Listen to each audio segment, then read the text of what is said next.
Hello students, நம்ம இன்னைக்கு இந்த வீடியோவில் என்ன பார்க்க போகிறோம்னா எக்ஸசைஸ் 6.3ல கொஸ்டின் நம்பர் 8 பார்க்க போகிறோம்.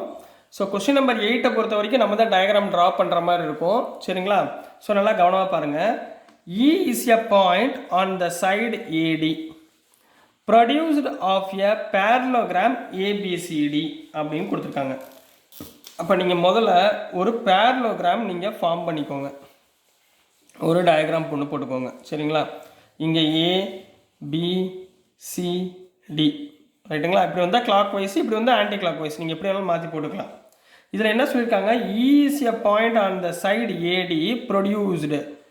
ஏடியிலிருந்து ஈக்கு ஒரு லைன் இப்படி ஃபார்ம் ஆகுது. இதுதான் இ ரைட்டுங்களா? ஈன்ற லைன் ஃபார்ம் ஆகுது. Produce at the parallel and BE intersects CD at F. இந்த பிஇயை ஜாயின் பண்ணிடுங்க. ஜாயின் பண்ணுறப்ப இந்த இடத்துல இன்டர்செக்ட் ஆகுதா? எதை இன்டர்செக்ட் ஆகுது பாருங்கள், சிடியை இன்டர்செக்ட் பண்ணுதா? அட்டு இந்த பேர் வந்து என்ன சொல்லுங்க, எஃப்னு போட்டுக்கோங்க. ரைட்டுங்களா? அவ்வளோதான் கண்ணா டயக்ராம். ஷோ தட் இந்த டயக்ராம் வச்சு நீங்கள் என்ன சொல்ல போகிறீங்க, இந்த ஏபிஇன்ற triangle is similar to triangle சிஎஃப்பி. சரிங்களா? இந்த பெரிய ட்ரையாங்கிள் இந்த சின்ன ட்ரையாங்கிள் சிஎஃப்பி இருக்குது பார்த்தீங்களா? இந்த சின்ன ட்ரையாங்கிளும் சிமிலர் அப்படின்னு சொல்லி சொல்ல போகிறோம். நல்லா ஞாபகம் வச்சுக்கோங்க. இந்த பெரிய ட்ரையாங்கிளில் காமன் ஆங்கிள் என்ன இருக்குது? பி இருக்குது. இந்த சின்ன ட்ரையாங்கிளே காமன் ஆங்கிள் என்ன இருக்குது? பி இருக்குது. அப்போ ஒரு ஆங்கிள் நீங்கள் கொஸ்டினை பார்த்தோன்னே நீங்கள் ஓரளவு அனாலிசிஸ் பண்ணணும். ஏன்னா பண்ணால் தான் உங்களால் ஈஸியாக கண்டுபிடிக்க முடியும். சரிங்களா? இல்லைன்னா ரொம்ப கஷ்டமாகி போயிடும். சரிங்களா? இப்போ பாருங்களேன். இப்போ எடுத்தோடனே என்ன பண்ணுங்க, கிவன் கொடுத்துருக்கதை எழுத சொல்லுவாங்களா? கொடுத்துருக்கா என்ன சொல்லுவாங்க, is the point produced AD to the parallelogram. சரி, அப்போ கிவன்ல என்ன போடுறீங்க, ஏபிசிடி இஸ் எ பேரலோகிராம் அப்படின்னு கொடுத்துருக்காங்க. பேரலோகிராம் இதை முதல்ல எழுதிருங்க. அடுத்து செகண்ட் பார்ட் என்ன பண்ணுவீங்க, டு ப்ரூவ். என்ன ப்ரூஃப் பண்ண போறீங்க, triangle ABE is similar to triangle CFB ன்னு ப்ரூஃப் பண்ண போறீங்க. அப்போ இதுக்குரிய ப்ரூஃப்னா ரெண்டு ட்ரையாங்கிள் எடுக்கணுமா? முதல் ட்ரையாங்கிள் என்ன, இன் ட்ரையாங்கிள் ஏபி அவங்க கொடுத்துருக்கதே எழுதிக்கோங்க. சரிங்களா? Triangle ABE and triangle CFP அதையே எழுதிக்கோங்க. சரிங்களா? இந்த ரெண்டு ட்ரையாங்கிளில் இங்கே ஆங்கிள் ஏ, இங்கே ஆங்கிள் சி, இது ரெண்டும் ஈக்குவல். ஏன் ஈக்குவல் கரெக்டாக சொல்லுங்கள், ஆப்போசிட் ஆங்கிள் ஆஃப் பேரலோகிராம் இது ரெண்டும். சரிங்களா? அப்போ முதல் என்ன பண்ணுவீங்க, angle A equal to angle C.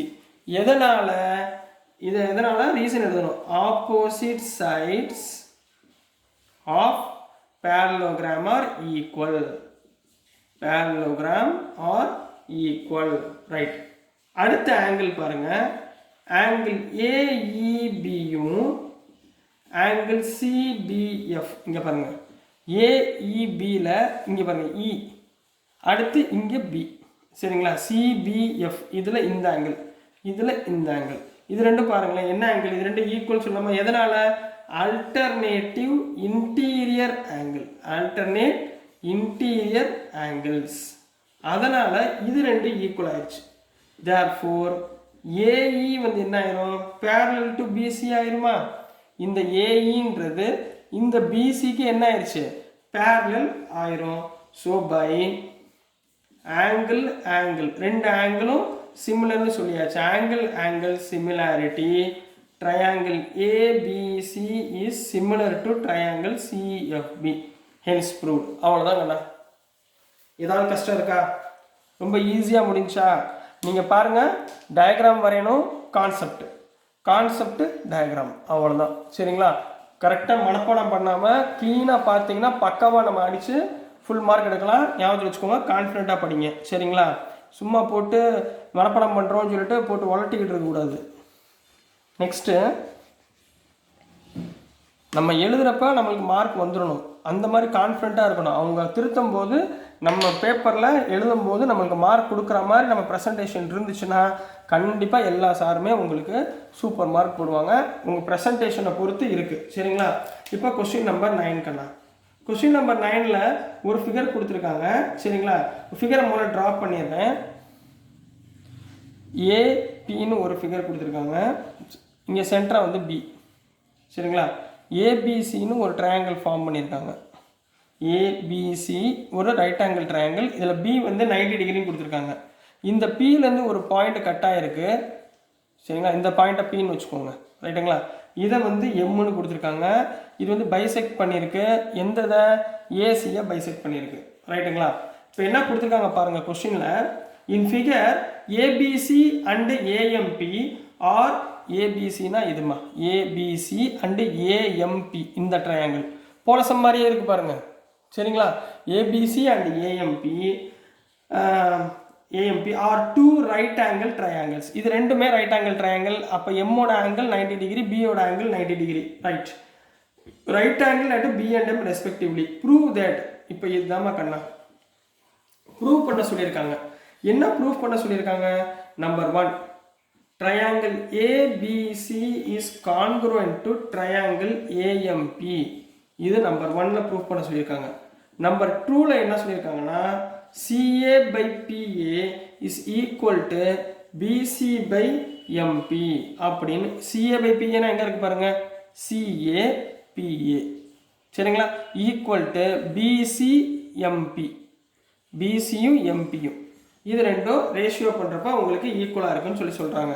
இப்போ நம்ம ப்ரூஃப் போயிடலாமா? ரொம்ப ஈஸி தான். சரிங்களா? கவலைப்படுற மாதிரி ரொம்பலாம் யோசிக்க தேவையில்ல. இங்கே பாருங்கள், ஏற்கனவே போட்ட மாதிரி தான். முதல் எடுத்தவொடனே கிவன். கிவனில் என்ன பண்ணுவீங்க? In triangle ABC and triangle AMP are right angle. ரெண்டுமே என்ன சொல்லியிருக்காங்க? ரைட் ஆங்கிள் ட்ரையாங்கிள் சொல்லியிருக்காங்களா? ஆர் ரைட் ஆங்கிள் அட் எந்த ஆங்கிளில்? Angle B and angle M. Angle B and angle M அப்போட்டு அப்படின்னா என்ன அர்த்தம்னு எழுதணும். Angle B equal to angle M equal to என்ன டிகிரி? 90 டிகிரி. இதுதான் மெயின். சரிங்களா? இது எழுதிட்டீங்களா? அடுத்து பாருங்க, டு ப்ரூவ். என்ன ப்ரூவ் பண்ண சொல்லியிருக்காங்க? ஒவ்வொன்றா ப்ரூவ் பண்ணுவோம். நம்பர் 1 எடுத்துக்குவோம். Triangle ABC is similar to triangle ஏஎம்பின்னு ப்ரூவ் பண்ணணும். ரைட்டுங்களா? அப்போ எனக்கு 2 ட்ரையாங்கிள் தேவை. இந்த சேம் 2 ட்ரையாங்கிள் எடுத்துக்கோங்க. இன் triangle ABC and triangle AMP. இது ரெண்டுலேயும் காமனாக என்ன கண்ணா இருக்குது? ஏ காமனாக இருக்கா? Angle A equal to angle ஏ. இது ரெண்டுலேயுமே என்ன இருக்குது? ஏன்றது காமனாக இருக்குது. ஒன்று முடிஞ்சு. அடுத்தது இதில் பி, இதில் M. Angle B equal to angle M equal to 90 degree. அப்போ இது ரெண்டும் ஈக்குவல். அப்போ இது ஒரு ஆங்கிள், இது ஒரு ஆங்கிள். அப்போ by angle similarity, by angle similarity என்ன சொல்லிடலாம் நம்ம? Triangle ABC is similar to triangle ஏஎம்பின்னு சொல்லிடலாங்களா?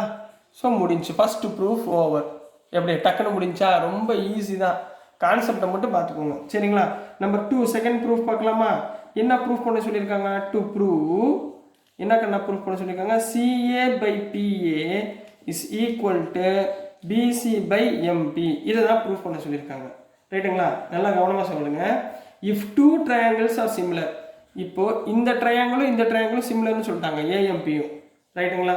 அப்போ கரஸ்பாண்டிங் சைட்ஸு ரேஷியோ ஆர் ஈக்குவலா நம்ம படிச்சிருக்கோமா? சரிங்களா? என் ப்ராப்பர்ட்டியில் என்ன எழுதுவீங்க? இஃப் 2 triangles கொடுத்துருக்க 2 ட்ரையாங்கிளுமே என்ன சொல்லியாச்சு? நம்ம சிமிலர்னு சொல்லியாச்சு.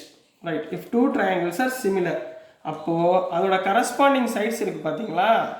கரஸ்பாண்டிங் சைட்ஸ் ரேஷியோ, இந்த கரஸ்பாண்டிங் சைட்ஸோட ரேஷியோ எப்படி இருக்கும்னா CA by PA. CA எங்கே இருக்கு? CA by PA. இதுக்கு இது corresponding angle which is equal to BC by MP. BC எங்கே இருக்குமா? இதுதான் BC, இதுதான் MP. அப்போ இதுக்கு இது கரஸ்பாண்டிங் ஆங்கிள் ரெண்டுமே ஈக்குவல். அப்போ ஹென்ஸ் ப்ரூவ்டு. வேறு ஒன்றும் பண்ண தேவையில்லை. ஓகேங்களா?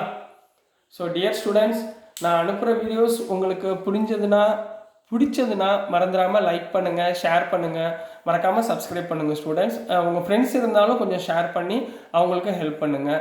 உங்கள் சப்போர்ட் எனக்கு ரொம்ப முக்கியம். So thank you students and thank you for your support.